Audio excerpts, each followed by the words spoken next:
Levon Cade ay isang dating sundalo na nagtapos mula sa isang buhay ng Black Ops, mga operasyong lihim ng militar, upang tahimik na mamuhay. Iniwan niya ang marahas at komplikadong mundo ng digmaan upang magtrabaho sa konstruksyon at magkaroon ng kapayapaan.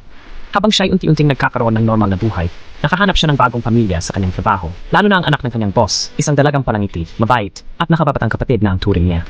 Ngunit isang araw, misteryosong nawawala ang dalaga. Sa simula iniisip ng iba na baka naglayas lang to. Ngunit nararamdaman ni Levon na may mali, isang pakiramdam na galing pa sa kanyang mga taon sa giyera. Nagsimula siyang mag-imbestiga sa sarili at natuklasan niya na kabilang pala ang dalaga sa mga biktima ng human trafficking.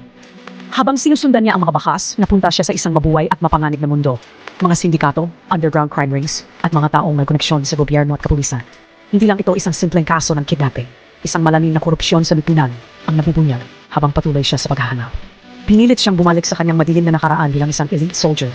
Gamit ang kanyang tactical na galing, kalmadong pag-iisip at brutal na pamamaraan, isa-isa niyang sinusunod at binabasag ang mga kalaban.